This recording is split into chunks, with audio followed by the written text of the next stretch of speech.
Alright guys, I'm gonna give you 5 most important points that you have to do on your one-handed backhand in order to get it better. Only 5 of them, but it works for almost everybody. You know, throughout years, I've been playing tennis for almost 21 years right now, and I found that, you know, you can go from coach to coach, and now with YouTube, you have so many videos and so many explanations that you can get so confusing. So it took me 21 years to get those 5 points that can help you for sure. You cut down all the unnecessary stuff, and you just do those 5, and your backhand is gonna improve immediately. But before we get into the video, remember, if you wait until the last second of this video, you're gonna find out something very important, something you really want, but you have to watch this video until the end, so stay tuned. Don't you guys think sometimes it's painful, you know, you're going from one coach to another, or you watch one video and then another video, and you just get confused, and you're trying things and you're changing things, and all of a sudden you're not improving? Or maybe even going backwards. You just got something on your backhand and you heard something else, you're trying to change it, and all of a sudden you're going back in process. Number 1, do not. If something starts improving, stop changing it. I have so many people coming in here and they're like, oh, you know, one day I'm starting here on my back, another day I'm starting there, and then I'm doing this, I'm doing that. So basically you're just confusing yourself and you're restarting those habits over and over again. Stop doing it. You got to get something that works, repeat it, and make it better. Okay, so let's start with the first one. I know a lot of one-handers, they're wondering, should I do a style like Roger Federer? What do you talk about the preparation, the racket take back, right? And I find that, okay, let's look at the best backhands there. We have Roger Federer, we have Gasquet, we have Wawrinka, we have Pete Sampras back in the day, whatnot. Do you think they all started exactly the same? And the answer is no, they didn't, right? They all started slightly different. Their take back was slightly different. For example, Wawrinka keeps his racket a little bit away, same as Dominic Thiem. Roger Federer is a little bit closer, and so on and so forth. But now, very important part, you have to understand what's actually there that can help you.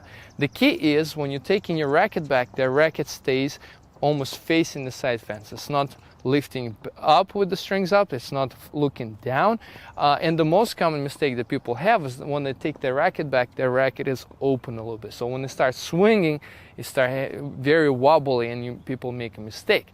So number 1, make sure your racket stays sideways in the face of the racket, facing the net. No matter how you start, you can start like Dominic Thiem and swinging the ball, or you can do it like Roger Federer, or any other way, but this part is very important. So, of course, if you started, let's say, 2 weeks ago and start practicing like Dominic Thiem, with the racket staying away from you, and you start feeling better, and then somebody said, hey, why don't you do it like Roger Federer?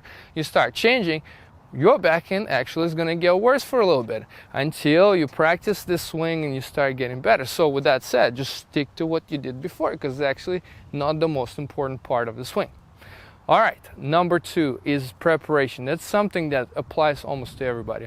And making sure that everybody's staying with the wide stance, slightly wider than the shoulders bend, your back is a little bit straight like this. You know, some people tend to go and bend over like that, and that's something that everybody is supposed to do. You're always staying on your toes throughout the point, right? Very important part, because you don't want to be flat-footed. Very important. A lot of people hit a good shot, just stand flat-footed, and then somebody strikes the ball to the corner, and they're not ready to run for that ball, right? So the preparation, ready position, making sure you're not standing like this. Your left hand is always on the racket. They'll help you to change the grip, get ready for the one-handed backhand, especially for the one-handed backhand, because you really have to change your grips in between. You got to go with Eastern or, you know, I don't see anybody doing Western grip on one-handed backhand, but, you know, if somebody does, that's even worse, because you're going to go from one Western grip to another. So you want to make sure your left hand is always on the racket, no matter what. So it's number 2. So we got preparation, making sure your backswing is, you know, pick one of your idols and make sure you follow them, but stick to it, do not change it. Now we're going number 3. That's very important part. So now you got preparation, and this is, guys, I know you heard it before, but how many of you actually doing it, is a split step. This is something that I find so frustrating sometimes when people just don't do it. Especially when the pace of the ball decreases, feels like, why do I really have to do a split step if I can just run to the ball, hit it, come back, and not do it? But you really have to do it. So with that said, when you're getting ready, your wide position, you go on split step, prepare, and you start moving to the ball. This one, I find a lot of people think they do it, but they don't. Number 4 is staying with the wide stance as you moving to the ball as well. So a lot of people, yes, they're ready, it looks nice, and then they start moving their feet close together and they lose balance when they get to the ball. So you want to make sure as you're moving, your feet are always apart. You never put them together. So let's see how it looks like. We do a preparation, we do split step, and we're moving balanced to the ball no matter how you're preparing, making sure your racket is facing the side fan. All right, and number 5, this is a very important part.